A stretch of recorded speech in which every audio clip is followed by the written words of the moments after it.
നിംഷാസ് കിച്ചണിലേക്ക് സ്വാഗതം. ഇന്ന് നമുക്ക് നല്ല ടേസ്റ്റി ആയിട്ടുള്ള ഡ്രൈ ഫ്രൂട്ട് ലസ്സി തയ്യാറാക്കിയാലോ? അപ്പൊ നമുക്ക് എങ്ങനെ തയ്യാറാക്കണേന്ന് നോക്കിയാലോ? അപ്പോൾ നമുക്ക് ഡ്രൈ ഫ്രൂട്ട് ലസ്സി തയ്യാറാക്കാൻ വേണ്ടിയിട്ട് തുടങ്ങാം. അതിന് വേണ്ടിയിട്ട് ഞാനിവിടെ ഒരു മിക്സിയുടെ ജാറിലേക്ക് ലസ്സിയിലേക്ക് ആവശ്യത്തിനുള്ള പഞ്ചസാര ചേർത്ത് കൊടുക്കണം. അപ്പോൾ പഞ്ചസാര ആദ്യം ഒന്ന് പൊടിച്ചെടുക്കാൻ വേണ്ടിയിട്ടാണ്. അപ്പോൾ മധുരത്തിനനുസരിച്ച് തന്നെ പഞ്ചസാര ചേർത്ത് കൊടുക്കുക. നല്ല മധുരം വേണമെങ്കിൽ നിങ്ങൾക്ക് ഇതിനേക്കാളും അളവ് കൂടുതൽ ചേർക്കാട്ടോ. ഞാനിപ്പോൾ 2 ടേബിൾ സ്പൂണാണ് ചേർത്തിട്ടുള്ളൂ. 2 ടേബിൾ സ്പൂൺ മുതൽ ഒരു 1/2 കപ്പ് അളവിലൊക്കെ വരെ പഞ്ചസാര നിങ്ങൾക്ക് ഇതിന് വേണ്ടിയിട്ട് ഉപയോഗിക്കാവുന്നതുള്ളൂ. ഇനി ഇതിന് വേണ്ടിയിട്ട് കുറച്ച് ഡ്രൈ ഫ്രൂട്ട്സ് എടുത്തിട്ടുണ്ട്. ഞാനൊരു 5 പിസ്താഷ്യോ എടുത്തിട്ടുണ്ട്, അതുപോലെ ഒരു 5 കാഷ്യൂനട്ട്, പിന്നെ ഒരു 5 or 6 ബദാം എടുത്തിട്ടുണ്ട്, പിന്നെ 1 ടേബിൾ സ്പൂണോളം അളവിൽ കിസ്മിസ് എടുത്തിട്ടുണ്ട്, പിന്നെ ഒരു 5 ഡേറ്റ്സ് അല്ലെങ്കിൽ ഈന്തപ്പഴം എടുത്തിട്ടുണ്ട്. നമ്മുടെ കയ്യിൽ എന്തൊക്കെ ഡ്രൈ ഫ്രൂട്ട്സ് ഉണ്ടോ അതൊക്കെ നമുക്ക് ഉപയോഗിക്കാം. ഫിഗ് വേണമെന്നുണ്ടെങ്കിൽ ഫിഗ് ഉപയോഗിക്കാവുന്നതുള്ളൂ, അല്ലെങ്കിൽ വേറെ വെറൈറ്റി ഡ്രൈ ഫ്രൂട്ട്സ് വേണമെന്നുണ്ടെങ്കിൽ അതും നിങ്ങൾക്ക് ഉപയോഗിക്കാം കേട്ടോ.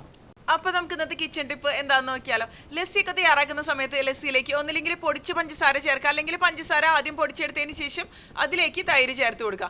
അല്ലാന്നുണ്ടെങ്കിൽ നമ്മൾ തൈര് ഒരുപാട് സമയമിട്ട് മിക്സിയിൽ അടിച്ചെടുക്കുന്ന സമയത്ത് ഓവറായിട്ട് ലൂസായി പോകാനുള്ള ഒരു സാധ്യതയുണ്ട്. അപ്പോൾ തിക്കായിട്ടുള്ള ലസ്സി നമുക്ക് തയ്യാറാക്കിയെടുക്കാൻ പറ്റില്ല. അപ്പോൾ ഇന്നത്തെ കിച്ചൺ ടിപ്പ് എല്ലാവർക്കും ഇഷ്ടമായെന്ന് വിചാരിക്കുന്നു. ഞാനിനിപ്പോൾ പഞ്ചസാരയിലേക്ക് ഡ്രൈ ഫ്രൂട്ട്സ് കൂടി ചേർത്ത് കൊടുക്കണം. അപ്പോൾ ഈന്തപ്പഴമൊക്കെ ചേർത്ത് കൊടുക്കുന്ന സമയത്ത് കുരു കളഞ്ഞ് ചേർക്കാട്ടോ. അതുപോലെ പിസ്താഷ്യോ ചേർക്കുമ്പോൾ അതിൻ്റെ ഷെല്ല് മാറ്റുക. അതിനുശേഷം ഈ ഡ്രൈ ഫ്രൂട്ട്സും അതുപോലെ പഞ്ചസാരയും കൂടി നന്നായിട്ടൊന്ന് പൊടിച്ചെടുക്കുക. അപ്പോൾ പഞ്ചസാര നന്നായിട്ട് പൊടിഞ്ഞു വരും, ഈ ഡ്രൈ ഫ്രൂട്ട്സ് ചെറിയ കഷ്ണങ്ങളായിട്ട് മാറും ചെയ്യും. അത്യാവശ്യം ഒന്ന് പൊടിഞ്ഞു വരും. ആ ഒരു രീതിയിൽ തന്നെ മതിയാവും കേട്ടോ.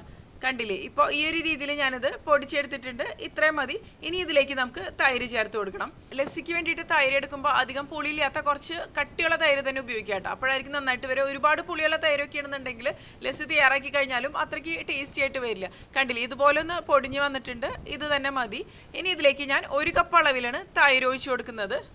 അപ്പോൾ നല്ല തണുത്ത തൈര് തന്നെയാണ് ഞാൻ ഒഴിച്ചു കൊടുക്കുന്നത്. അല്ലാന്നുണ്ടെങ്കിൽ നിങ്ങൾക്ക് ഇതിലേക്ക് ഐസ് ക്യൂബ്സ് വേണമെന്നുണ്ടെങ്കിലും ചേർത്ത് കൊടുക്കാം. പക്ഷേ ഐസ് ക്യൂബ്സ് ചേർത്ത് കൊടുക്കുമ്പോൾ കൂടുതൽ ലൂസായിട്ട് വരാനുള്ള സാധ്യതയുണ്ട്. കുറച്ച് അളവിലൊക്കെ ഐസ് ക്യൂബ്സ് നിങ്ങൾക്ക് ചേർത്ത് കൊടുക്കാവുന്നത് തന്നെയുള്ളൂ കേട്ടോ.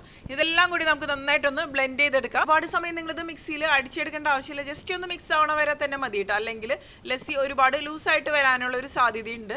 നന്നായിട്ടൊന്ന് ബ്ലെൻഡ് ചെയ്തെടുക്കുക. അപ്പോൾ മധുരത്തിനനുസരിച്ച് പഞ്ചസാരയുടെ അളവിൽ വ്യത്യാസം വരുത്താട്ടോ. ഞാനിപ്പോൾ കുറച്ചും കൂടി പഞ്ചസാര ഇതിലേക്ക് ചേർത്ത് കൊടുത്തിട്ടുണ്ട്. ഇനി ഇത് നമുക്കൊരു ഗ്ലാസ്സിലേക്ക് ഒഴിച്ച് കൊടുക്കുക. അപ്പോൾ ഐസ് ക്യൂബ്സ് വേണമെന്നുണ്ടെങ്കിൽ ഐസ് ക്യൂബ്സ് ചേർത്തിട്ട് നിങ്ങൾക്ക് ബ്ലെൻഡ് ചെയ്ത് കൊടുക്കുക, അല്ലെങ്കിൽ ഗ്ലാസ്സിലേക്ക് ഐസ് ക്യൂബ്സ് ഇട്ട് കൊടുത്താലും മതി കേട്ടോ.